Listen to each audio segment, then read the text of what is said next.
सध्या ग्रामीण भागातील पोल्ट्री व्यवसाय हा दुहेरी संकटात सापडलाय। युद्ध आणि उन्हाचा दुहेरी मारा हा व्यवसाय सहन करतोय। युद्धामुळे अंड्यांची निर्यात बंद पडलेली आहे, तर उन्हामुळे कोंबड्या दगावण्याचं प्रमाण वाढलेलं आहे। त्यामुळे पोल्ट्री व्यावसायिक आर्थिक संकटात सापडलेला आहे। पाहूया त्या संदर्भातला हा रिपोर्ट।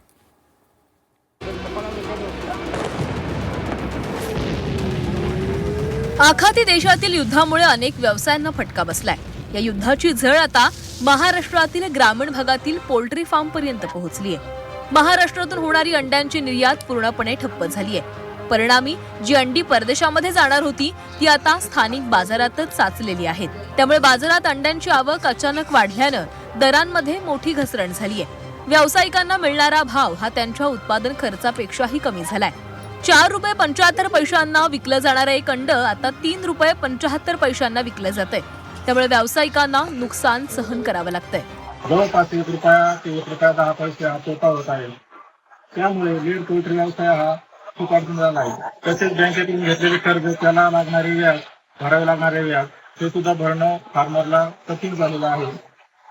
शहरी भागामध्ये होत असलेला गॅसचा तुटवडा, त्यामुळे शहरी भागामध्ये सुद्धा अंड्याची खूप मोठ्या प्रमाणात मागणी कमी झाली आहे। संकट एवढ्यावरच थांबलेलं नाहीये, निसर्गानेही आता आपला प्रकोप दाखवायला सुरुवात केली आहे। वाढत्या उन्हाचा तडाखा पोल्ट्रीला बसतोय। तापमानाचा पारा 40 अंशांच्या पार गेल्यानं हीट स्ट्रोकमुळे कोंबड्या दगावण्याचं प्रमाण वाढलंय। त्यामुळे कूलरचा उपयोग करावा लागतोय। सोबतच उन्हामुळे पाण्याचे स्रोत आटलेले आहेत, त्यामुळे टँकरच्या अतिरिक्त खर्चाचीही भर पडली आहे। आखाती देशातील युद्धाचा तर परिणाम झालाच आहे आणि उष्णतेचा परिणाम झालाय।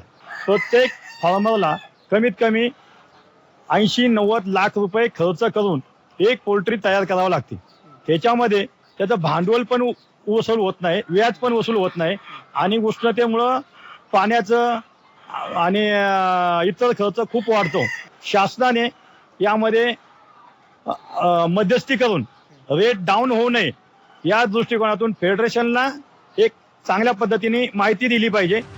युद्ध हे जरी आखाती देशांमध्ये लढलं जात असलं तरी त्याची झळ महाराष्ट्राच्या पोल्ट्री फार्म पर्यंत पोहोचली आहे। जागतिक बाजारपेठेतील मंदी आणि निसर्गाची अवकृपा यामुळे हा व्यवसाय आता व्हेंटिलेटरवर आलाय।